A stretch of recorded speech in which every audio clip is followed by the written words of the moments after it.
వీడియోలు చూడండి, అందరికి మాపేసిన అంటుండు. ఎంతమందికి మాపేసిన చూడండి అయ్యా ఈ వీడియోలు.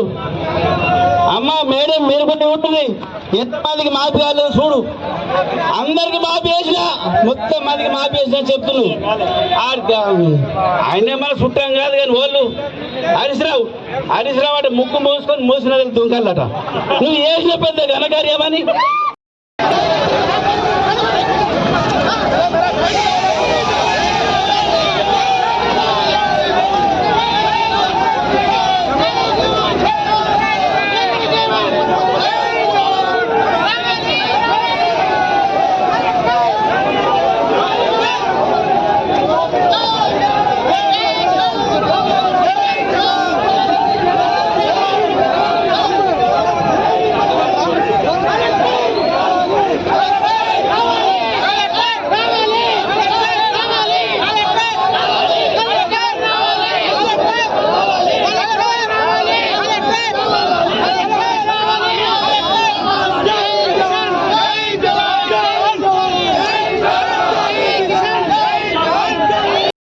మండల కేంద్రంలో జరిగిన ధర్నా యొక్క ప్రధాన ఉద్దేశం ఏకకాలంలో 2 లక్షల రుణమాఫీ చేస్తున్న రేవంత్ రెడ్డి గవర్నమెంట్ రుణమాఫీ చేయకపోవడం, పైగా 2 లక్షలు దాటిన వాళ్ళందరినీ మళ్ళీ ఎక్కువ డబ్బులు కట్టమనడం ఇబ్బందికరంగా ఉంది. రైతులకు రేషన్ కార్డు లేని వాళ్ళకి కూడా వెంటనే ఏకకాలంలో మాఫీ చేయాలి. 2 లక్షలు దాటిన రైతులు ఏదైతే ఉన్నో పాత గవర్నమెంట్ ఎట్లయితే లెడ్జర్ అసెస్మెంట్ చేసినాయో అట్లా లెడ్జర్ అసెస్మెంట్ చేసి రైతులకు న్యాయం చేయాలి. ఇప్పుడు రైతుల దగ్గర పెట్టుబడి పెట్టగా ఇప్పుడు ఏం డబ్బులు ఉండవు కాబట్టి రైతులను ఆదుకోవాలని ప్రభుత్వానికి కోరుతుంది. ప్రజాపాలన ప్రజాపార్టీ అని పెట్టిన రేవంత్ రెడ్డి ప్రజలను మొత్తానికి రోడ్డు ఇచ్చి ప్రజలని దోషణని చేస్తున్నావు.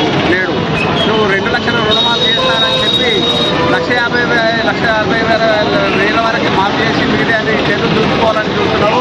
2 లక్షల రుణమాఫీ అయ్యేంత వరకు ప్రజల తరఫున మేమందరం కలిసి ఉద్యమిస్తాము. రోడ్లు రస్తారోగులు ఇంకెన్నెన్నో ముంగట చేస్తాం. నీ ప్రభుత్వం గద్దె దించైనా కానీ మేము 2 లక్షల రుణమాఫీ అయ్యేదాకా పోరాటం చేస్తామని మేము అదేవిధంగా రైతు భరోసా కూడా వేస్తానని ఇప్పటికీ 2వ సారి కూడా రైతు భరోసా ఇవ్వడం లేదు.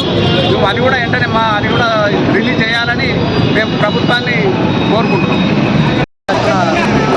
రుణమాఫీ చేయకపోవడం వల్ల చేస్తున్నది ఇప్పుడు గద్దెనెక్కారో అప్పుడు 2 లక్షల రుణమాఫీ ఖచ్చితంగా ఎలాంటి కూడా చేస్తానని గద్దెనెక్కిన తర్వాత ఈరోజు రేషన్ కార్డు సంబంధం కాదు. ఖచ్చితంగా 2 లక్షల రుణమాఫీ ఎలాంటి షరతులు లేకుండా ఖచ్చితంగా రైతులకు చేయాలని కోరుకుంటున్నాం. ఇంకోటి ఏంటంటే మీద ఎక్కువ ఉంటే మిగతా కూడా మొత్తం మీరే కట్టిన తర్వాత మేము చేస్తామని చెప్పి అంటున్నాడు. మీరు చెప్పడానికి మీరెవరు?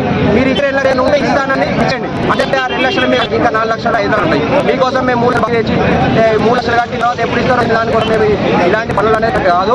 ఏదైనా ఉంటే బ్యాంకర్స్ మేము చూసుకుంటాం. మీరు ఇచ్చే 2 లక్షలు ఫస్ట్ ఇస్తారా లేదా ఖచ్చితంగా మీరు చెప్పకుంటే మాత్రం ఈ ధర్నా ఇంకా ఉధృతంగా ఈరోజు మెట్పల్లి మండలం వరకే, రేపు నీ ఇంటి వరకు కూడా వస్తుందని ఈ ప్రోగ్రాం ముందు మీకు తెలియజేస్తున్నాను. Thank you.